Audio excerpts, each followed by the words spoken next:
इस वीडियो में ना बाबर आजम के जितने भी क्रिकेट फैंस हैं उनके लिए एक बुरी खबर भी है, सॉर्ट ऑफ बुरी खबर। वीडियो में आपको सबसे पहले बताता हूं कि शान मसूद से ना पाकिस्तान के टेस्ट टीम के कप्तान से बाबर आजम से रिलेटेड सवाल किया गया उनके लेटेस्ट प्रेसर में। और पूछा गया कि भाई साहब बाबर आजम की फॉर्म अच्छी नहीं चल रही, ना टेस्ट में रन्स कर रहे हैं, ना ओडीआईज़ में, ना T20s में, और आपके सामने ही है सारा मामला, तो आप इसके ऊपर क्या कहेंगे।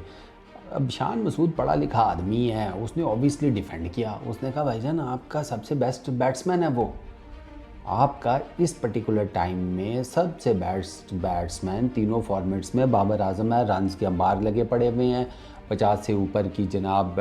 ओडीआई में जिसे कहते हैं एवरेज, टेस्ट में 40 प्लस 45 और इतने ही कोई उसका हिसाब किताब। T20 क्रिकेट में अच्छे खासे रन्स बनाकर बैठा हुआ है, ठीक है, 4-4 5-5 हज़ार रन, जिससे ऊपर का हिसाब किताब। तो ये सेड कि यार डाउन पीरियड तो किसी पर भी आ सकता है, कोई भी बैट्समैन आउट ऑफ फॉर्म हो सकता है। अब जैसे विराट कोहली 3 साल आउट ऑफ फॉर्म रहे तो ठीक है, कोई दिक्कत नहीं है, हमें उसे सपोर्ट करना चाहिए और हम उसको सपोर्ट कर रहे हैं, वो फॉर्म में आ जाएंगे। जैसे जेसन गिलेस्पी ने भी कहा था ना, टेस्ट टीम के जो कोच हैं, कि बाबर आजम के रन्स ना बस आगे पीछे के ही हैं, मतलब समझो कि गली के नुक्कड़ के ऊपर हैं, बस आप वेट करें, आने वाले ही हैं। तो ये तो है चीज़ अपनी जगह के ऊपर, और इन लोगों ने डेफिनेटली बाबर आजम को डिफेंड ही करना है।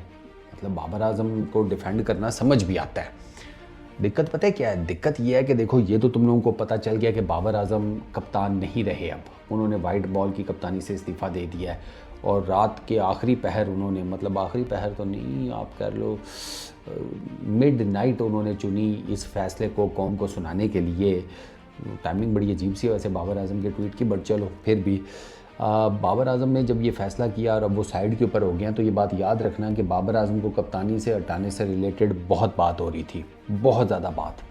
ऐसे ही है ना, बाबर आजम को कप्तान नहीं होना चाहिए, फॉर्म नहीं है, दिस है, दैट है, फलाने को कप्तान बना दो, टिमकाने को कप्तान बना दो। ये मीडिया, सोशल मीडिया पर ये बहस बहुत चली है, ठीक है।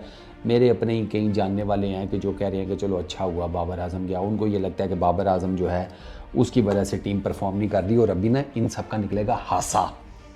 मैं जो आपको बता रहा हूँ, इन सब का भी बड़ा ज़बरदस्त किस्म का हासा निकलने वाला है, और तब मैं इंजॉय करूँगा, क्योंकि मैं इनको सबको यही समझा रहा था कि मसला बाबर आजम का नहीं है।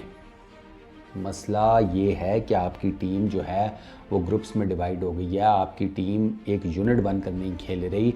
आप कोई भी फॉर्मेट उठाकर देख लें, आपकी टीम कहीं पर भी एज इट इज़ परफॉर्म नहीं कर पा रही, और उसकी रीज़न बेसिकली ये है कि आपकी टीम में ठीक ठाक सेग्रीगेशन हुई पड़ी है। तो आपको चाहिए डंडा सर्विस इनको एक पेज पर लाने के लिए। लेकिन चलो, अब चूँकि बाबर आजम के ऊपर ही सारा मुद्दा डला हुआ था तो लेट इट बी। अब बाबर आजम को कप्तानी उसने छोड़ दी है। मेरा मुद्दा ये है बाबर आजम के क्रिकेट फैन से कि अब तुम देखना, अब बाबर आजम को टीम में से निकालने की बातें शुरू होंगी, मार्क माय वर्ड्स।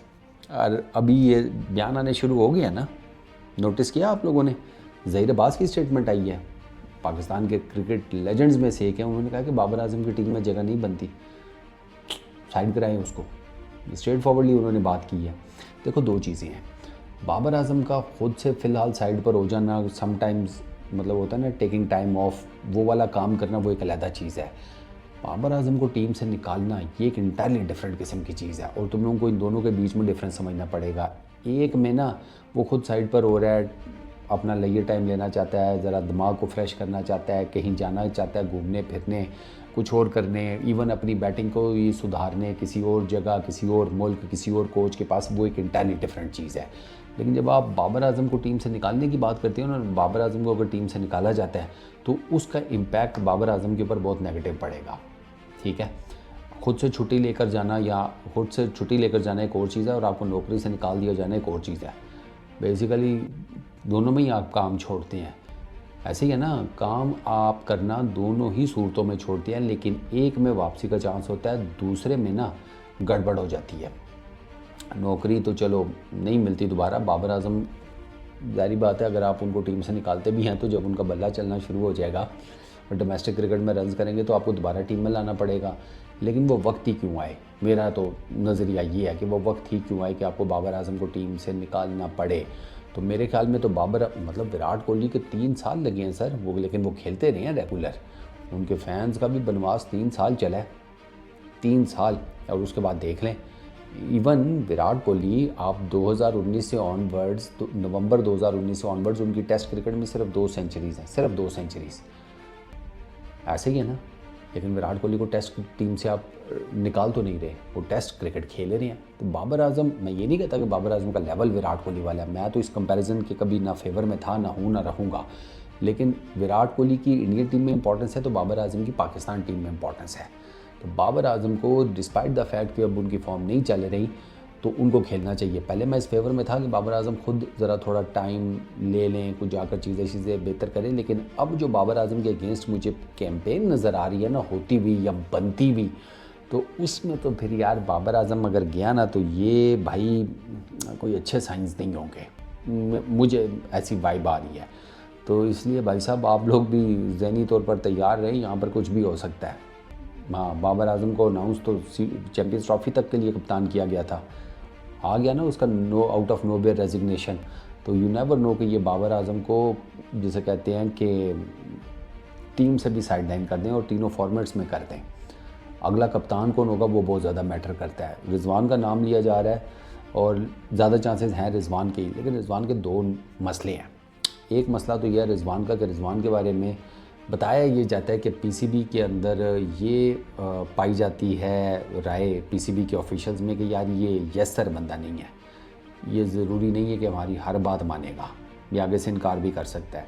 और दूसरा ये है कि रिजवान के बारे में कहा जाता है कि रिजवान अगर कप्तान बनता है तो वो जो बैटिंग कंपनीज़ है ना वो नहीं आने वाली फिर, क्योंकि रिजवान और बाबर ही जो थे वो मेन दीवार बने थे जब ये बैटिंग कंपनीज़ है पीएसएल का और पीसीबी का सारा जिसे कहते हैं गिराव कर लिया था। और वो पक्के तैयार थे कि भैया हम लोगोज़ लगाएंगे शर्ट्स के ऊपर, लेकिन बाबर आजम और रिजवान ने नहीं लगाने दिया। बाबर आजम ने पता नहीं मेरा ख्याल है 100-200 करोड़ पर ईयर की डील छोड़ी और रिजवान ने भी कुछ मेरा ख्याल है 50-60 करोड़ कुछ इस तरह उसको भी मिल रहा था। मतलब इन दोनों ने बहुत मोटी रकम छोड़ी थी पर ईयर के हिसाब से अगर देखा जाए।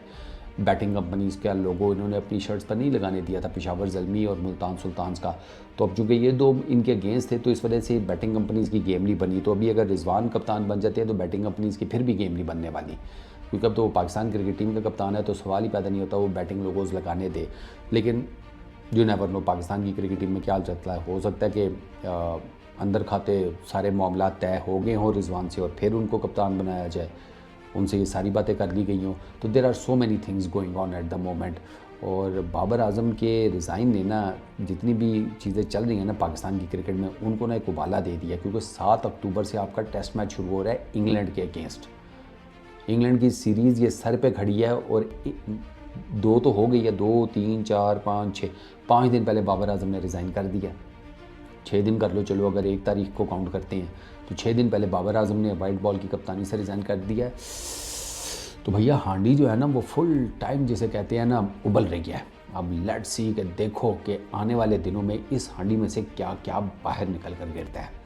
But at the end Bobby we support you, peace out.